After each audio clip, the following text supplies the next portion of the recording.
There are 195 countries in the world according to the United Nations, and most of them maintain embassies, consulates, and high commissions in other nations. Embassies are like mini countries in other countries, a home away from home. They serve as the official representative of a foreign state in another country. They handle diplomatic relations and protect the interests and welfare of their countries and citizens abroad. In these times of war and tensions, embassies are playing the critical role of hosting negotiations on world peace. China tops the list with the most embassies worldwide, followed by the US, France, Japan, and Russia. Kenya has 55 embassies and high commissions across the globe, with a presence in every continent except Antarctica. The first Kenyan embassy was established in London, UK in 1963, the same year Kenya attained independence. So how do these mini countries operate? What rules and policies guide their stay in foreign soil? And why can't a host nation enter the embassy of any country without official permission, even if the building is on fire? In this video, we answer these questions and more. We will also learn the difference between an embassy, a consulate, and a high commission. Before we begin, this is probably the best time to subscribe to the channel and hit that like button. Let's get started.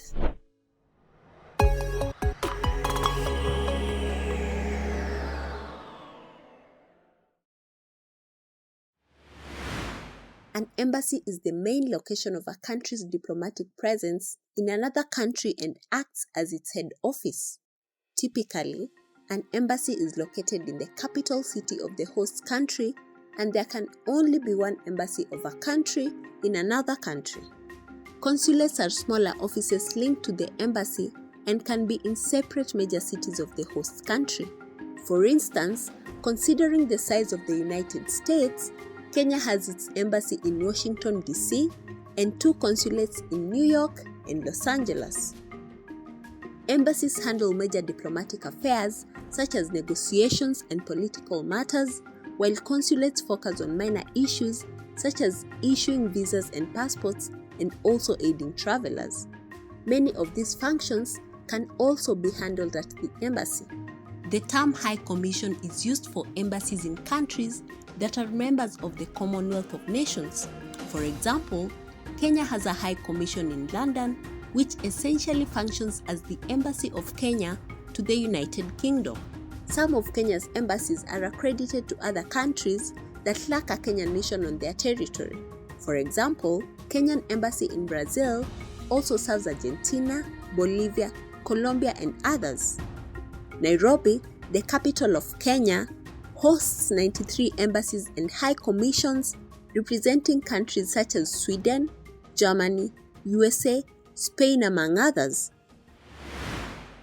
Embassies operate under the principles and rules of international law outlined in the Vienna Convention on Diplomatic Relations.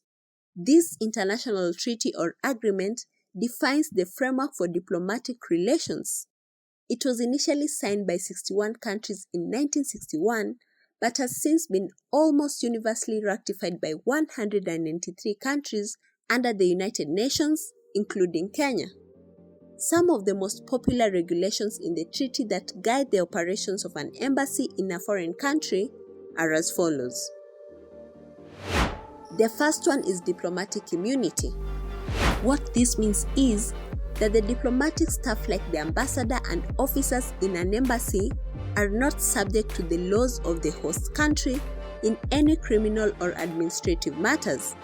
They cannot be arrested or prosecuted by the local authorities. This, however, does not mean they can commit crimes without consequences, and we will explain that in a moment. The second one is the principle of inviolability of diplomatic premises, which means that the diplomatic buildings and grounds are considered as part of the territory of the sending state. For example, when you enter the Kenyan embassy in Tokyo, Japan, you are technically on Kenyan soil. Japan cannot enter, search, or seize anything regardless of the situation. Any forceful entry can be viewed as an act of war. A famous demonstration of this principle was in 2012 in London. Julian Assange, the founder of WikiLeaks, sought asylum in the Ecuador Embassy in London after an arrest warrant was issued for him. He remained within the embassy and therefore on Ecuador territory for almost 7 years until he was arrested by British police in 2019 after Ecuador withdrew his asylum.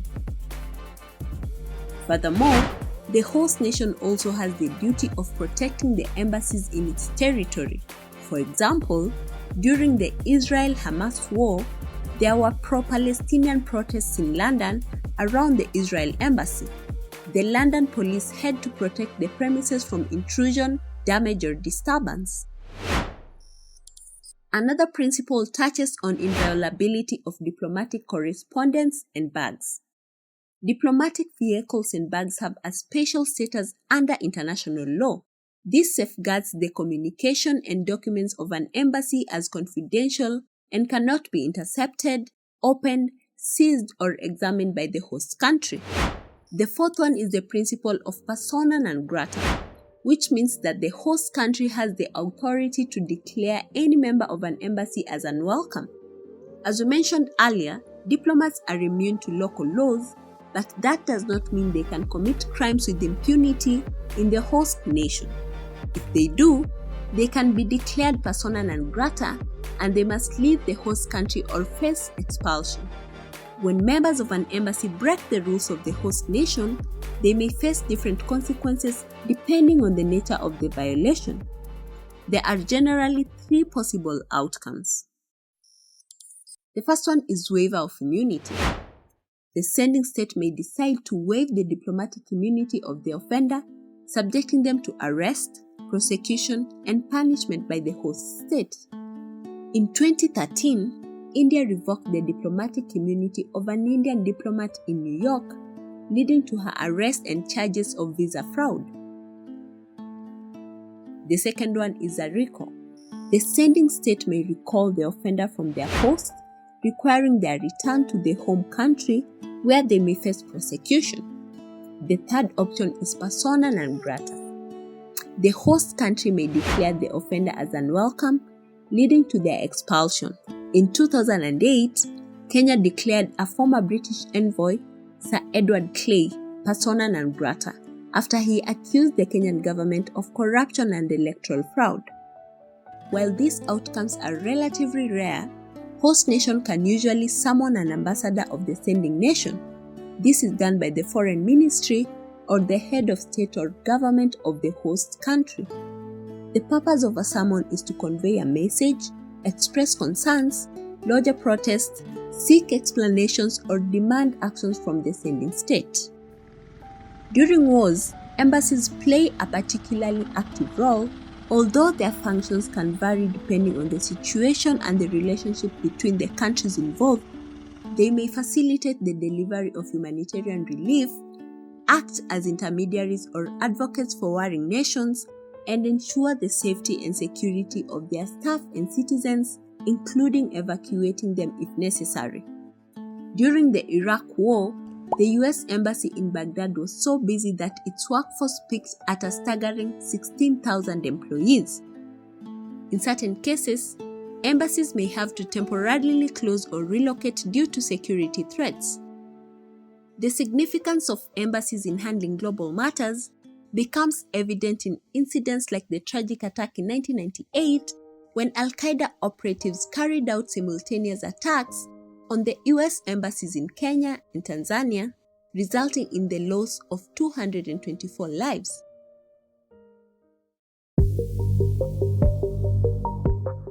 As we conclude, we hope you've gained new insights into the world of diplomacy and how embassies, consulates, and high commissions operate. These mini-countries are essential for maintaining peaceful and cooperative relations between nations. If you enjoyed this video, please give it a thumbs up and share it widely. And don't forget to subscribe to our channel for more informative and engaging videos like this one. Thank you for watching and see you in the next video.